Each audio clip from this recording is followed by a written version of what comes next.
Well, we begin this morning with your Wildfire Watch. As hot and dry conditions fuel fires across our state, we are keeping a close eye on two new fires. The Flying V fire sparked north of Globe yesterday, and the Stockton Hill fire is growing rapidly north of Kingman. Though, let's go ahead and start you out in Kingman. That fire is forcing a few evacuations with more homes on standby this morning. It sparked Tuesday evening and has grown to 650 acres in a rocky terrain area. And new information on the fire that has the US 60 north of Globe shut down in both directions for more than 50 miles. Crews say 6 fires sparked along the highway yesterday. They were able to gain control of the others, but this one got away from them, jumping to 720 acres in just a few hours. This morning, no homes are threatened. Firefighters say it was possibly caused by a vehicle dragging something. There's no estimation on when the US 60 may reopen north of Globe, but we'll certainly keep you updated on air and online on our AZ Family News app. And the Pilot fire is very active, with flames creating a smoke plume some 20 miles east of Wickiup. The smoke can be seen from parts of State Route 93 and the I-40 towards Kingman. So far, about 5,000 acres have burned since the fire started 2 days ago in very rugged terrain as well.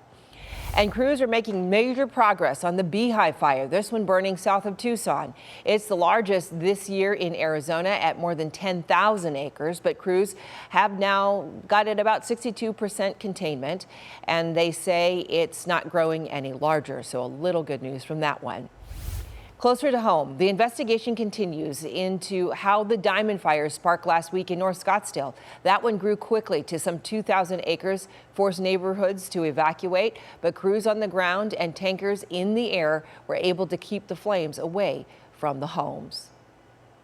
Well, today is another first alert weather day because the National Weather Service has issued excessive heat warnings through Friday, and the Bureau of Land Management says this can complicate wildfire containment efforts. That's why the department says that people should be on high alert right now because the hot and dry conditions fuel brush fires.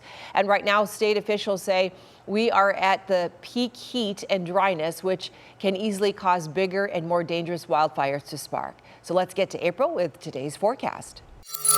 Hot, dry, and breezy conditions continue for the foreseeable future across the valley. An excessive heat warning is in effect for the Valley metro area through Friday, and we're issuing first alert weather days through at least next Wednesday. High temperatures will top out near 113 degrees today, tomorrow, and through the weekend. Next week, a ridge of high pressure is forecast to strengthen, bringing temperatures up to near 117 by Tuesday and Wednesday. Overnight lows will bottom out in the upper 80s to low 90s around town. No sign of any monsoon rain for the valley, but we should start to see some isolated storms in far southern Arizona and across the mountains of our state early next week.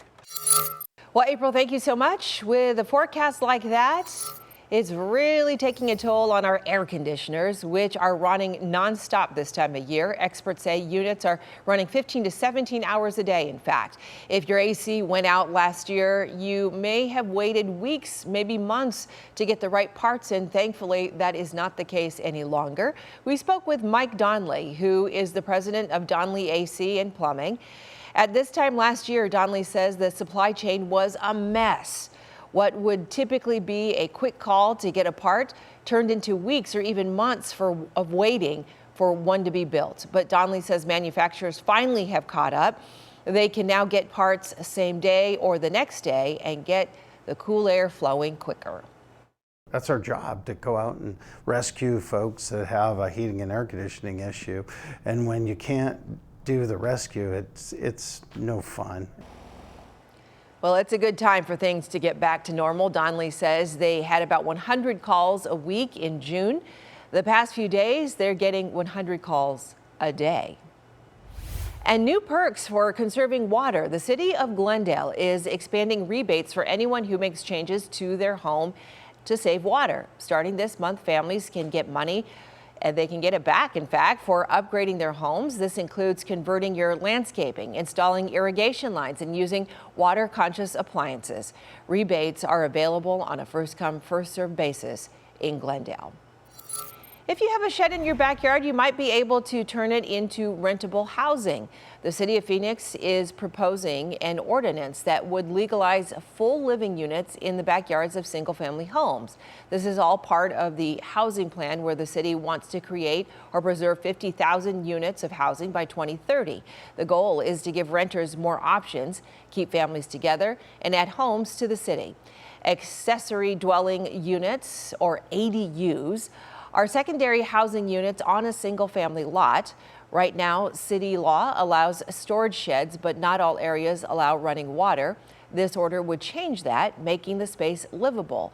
But because state law doesn't let the city put a cap on short-term rentals, the concern is that they could make the affordable housing issue worse. We think that this is a really valuable solution to the housing crisis, and honestly long overdue in the city of Phoenix. If the text amendment passes as is at the Phoenix City Council this fall, it means that anyone who owns a single family home anywhere in the city of Phoenix can build an accessory dwelling unit in their backyards. This ordinance within the city of Phoenix is a perfect example of why the state needs to return local control of short-term rentals to cities and towns in Arizona.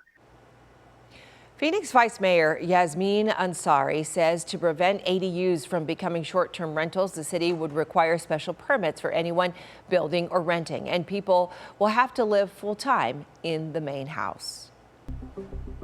Well, the state is struggling to sell off the shipping containers that former Governor Doug Ducey ordered to be set up along the southern border. The plan cost taxpayers more than $200 million. They were removed from the border last year. Now the containers could become a source of shelter. The state put more than 2,000 containers up for sale in June, offering them first to government agencies and nonprofits. Tucson nonprofit Holistic Transformation wants to use the containers to create housing for young adults who have aged out of the foster system. The idea is to make them into tiny homes and put them next to a church in Tucson. The nonprofit hopes to have anywhere from 8 to 14 container homes to form a community that not only gives people a place to live, but also teaches them life skills. I've always wanted to help people, but I don't want to help you the rest of your life. I want to help you. I want to give you a hand up because I want you to go forward and help others. How can this community be used to further their relationships, if you will? The nonprofit has submitted an application to the state to buy 4 or 5 of the containers, but at this point hasn't heard back just yet. The containers cost between $500 and $1,000 for 20-foot containers and up to $2,000 for 40-foot containers. If they're not all sold by September, they'll open up the sale to the general public. Well, teachers have a lot on their plate, to be sure, and many could use more prep time at school. Teachers at Flagstaff Unified, they were set to get that, but say the superintendent reversed course. The school board was set to approve more prep time until they say that the superintendent came out with a different plan, allocating more of that time to mandatory training. The superintendent says the training will boost student test scores, but the teachers union says it takes them away from their classroom prep time. What teachers told me over and over at the elementary level was, you don't maybe understand, it's chaotic. When the kids are in the building and we only have half an hour, you go to the bathroom, you help a kid with this, you do that, and you just have time to do your basics. Right now, one Friday a month is designated for training and the rest are given to the teachers. The superintendent says that he sees the benefits of more training. I think there's a lot of value that comes from that collective planning, discussion, understanding our students' needs, understanding the strategies that the teacher across the hall is using or across the district is using. The Flagstaff School Board asked the superintendent and teachers union to reach a compromise to be voted on next week. If we look around us, neighborhoods like Roosevelt Row, like Grand Avenue, they wouldn't be there without the artists. The city of Phoenix is filled with so many vibrant murals and art pieces, and soon we'll be seeing more streets decorated with color and culture. The city council is investing millions of dollars to fund more projects over the next 5 years. The $20 million plan includes adding 12 new art projects and preparing 30 existing ones. You'll see more murals and sculptures as well as art installations across the city. Local artists say the plan will help tell the stories about the people and the culture culture that define Phoenix. Art drives a sense of place in our community. And so when you have more of it, whether that's visual like sculptures or paintings or different murals or things around your community, especially in a downtown area, it creates a more sense of place. The city is planning to ask for public feedback and collaboration on these art projects.